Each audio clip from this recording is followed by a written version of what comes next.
Hey everyone, well I am back on the road and on my way back to Washington, D.C. I want to wish you all a happy Monday, and I want to just give you all the lowdown on what is going on with federal funding, the budget fight, and a potential government shutdown, because it is looking like we are going to have a shutdown.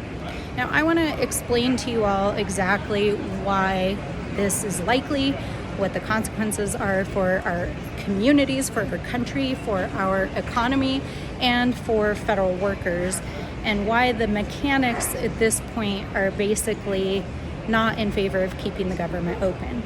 And that's because of this. I'm here at the airport. I'm in transit.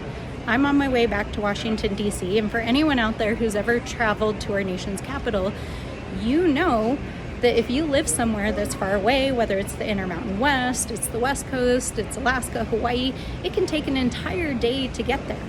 And tomorrow at midnight is the end of the fiscal year.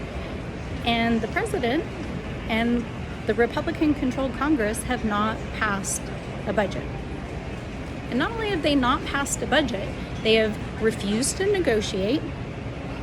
The speaker canceled votes today and tomorrow.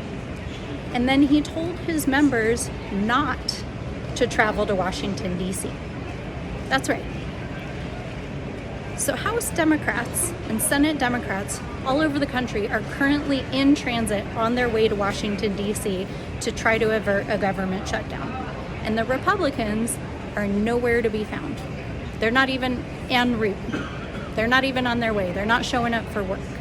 And so while the president has suddenly 180'd on holding a meeting with leadership today, this afternoon, there's no reversal in their position. They are still planning for and wanting a shutdown, or they would have called their members back, because just the logistics, just the common sense logistics would say, if you were trying to negotiate a bipartisan deal to keep the government open, to save healthcare, and to protect the American people, you would have your members en route to show up to vote.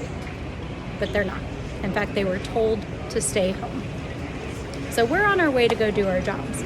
Now, I want to explain why a shutdown is bad and how it will hurt our communities and our economy. A shutdown is where federal services that have a lapse in funding get shut down. We know that the OMB director, on top of that, has said that not only will federal workers get furloughed, but he is going to use this as a pretext to conduct mass firings of federal workers. This is just like they tried with DOGE. At the beginning of this administration, it was found to be unlawful over and over again. The courts ordered them to rehire federal workers. In fact, just this last week, a whole tranche of federal workers were rehired after they were fired the first time. And now this guy, who literally is the architect of Project 2025, is talking about doing it again during a shutdown. This is what they want. They are trying to execute a shutdown. They are planning to use it as a pretext for Project 2025.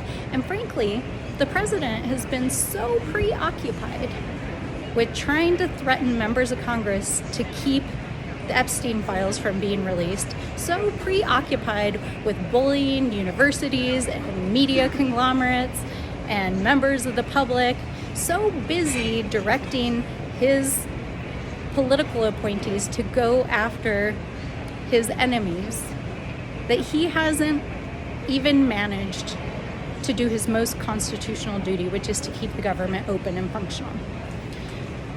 Now, this is not good.